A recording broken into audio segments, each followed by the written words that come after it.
This is video number 1 for section 7.8, Using Quadratic Models, Part 1. In our last lesson, we were focusing on finding the equation of a quadratic model in standard form, and now in this lesson we will focus on using those models. Here is our starting problem here. It's one of those let problems.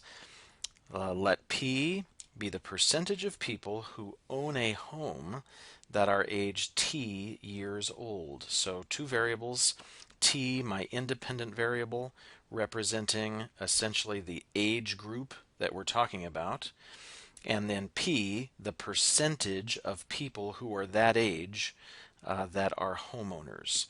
And someone has already done the work of determining the equation, the model. We're just going to use it. It is obviously a quadratic function in standard form. Part A, state the p-intercept as an ordered pair.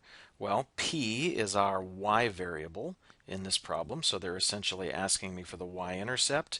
That's very easy. When we're in standard form, we know that the c sitting there at the end is the y-intercept. So my y-intercept, my p-intercept, is 0, negative 45.9.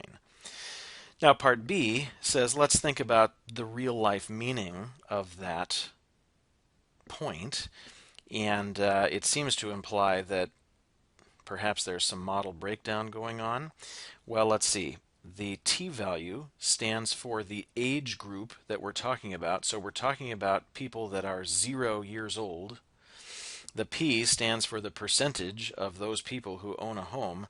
Well, this makes no sense for many reasons. First off, people that are 0 years old, that's a bunch of newborn babies.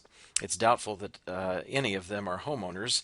And even if some of them were, you certainly can't have a negative percentage of people. That makes no sense. So I think that's the biggest issue. You can't have a negative percent. Remember, models do the best job they can to describe the overall pattern. Obviously, here at the p-intercept, though, this model does not do a very good job.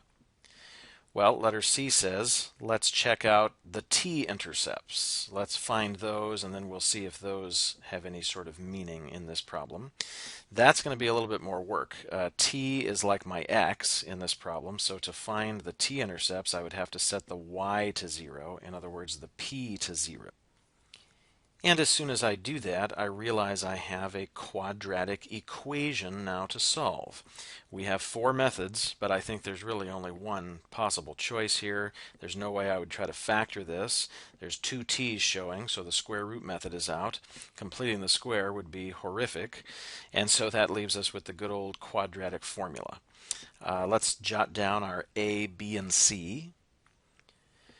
Usually we rewrite the equation to make sure that the a is positive. In this case, I don't think it's going to be that big of a deal. We're just going to be using the calculator at the end anyway, so I don't think that negative should be too disruptive. All right, now that we have the a, b, and c, we just need to plug those values into our quadratic formula. I think writing the formula down with the slots is always a good idea, so let's start there. I've got t equals negative slot plus or minus the square root of slot squared minus 4 slot slot all over 2 slot. Now we can go through and fill the appropriate values into the slots. I've got 2 B slots, 2 A slots, and 1 C slot. And then, if the numbers were nice, usually we go on and we try to come up with some nice exact answer. But in a real-life problem like this, we just want final decimals. So I would suggest at least cleaning up each of the 3 main pieces, kind of this first piece, this inside the square root piece, and maybe the denominator. But the calculator is going to be needed to do most of the work. So let's start cleaning up. The first part is very simple. The bottom part is a very simple calculation. The messiest part is this square root. I think I would go to the calculator and just type in the inside here. I am noticing I don't need all these minus signs. A negative times a negative here. These two guys would plus out, leaving me with just the 1 minus sign here. So let's fill that in from the calculator.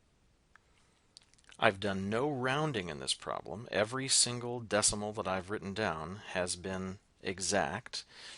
Well, I think I'm at the point where I better just type this all in now into the calculator and get my final decimals.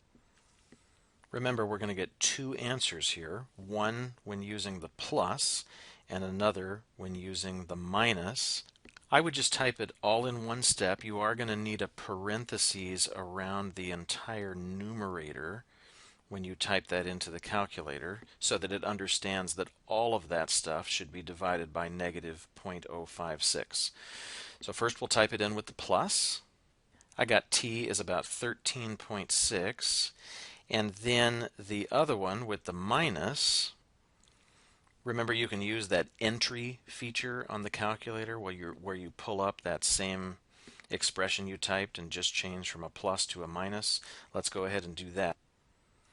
And I get t is about 120.3. So here are my two t-intercepts. It doesn't really say how to state them. If I wanted to state them as ordered pairs, I guess I'd have 13.60 and 120.3, 0. That's the algebra. Then down in part D, it says, let's think about the meaning of these things. One of them, it says, is clearly an example of model breakdown. Well, this is where I have to think about my variables. T, remember, stands for the age group that we're talking about. Well, that means this 120 here, that's model breakdown. There's no such thing as a 120-year-old person. There's no age group of 120-year-olds. So any information we have there really is irrelevant. The other one, though, this one here, we could give some meaning to. Why don't we round that 13.6 to 14? And let's think about the variables. T stands for the age group, so this is talking about 14-year-olds. P, the second variable, stands for the percentage of people in that age group who own a home. So essentially what this is saying is 0% of 14-year-olds own homes. And that's probably at least close to being true. I'm sure there's some rich 14-year-old out there with a home, but largely speaking, I'm thinking 14-year-olds do not own homes. I guess you could argue that 120-year-olds don't own homes either, but again, it's probably better to just call that an example of model breakdown. All right, let's go down to part E here.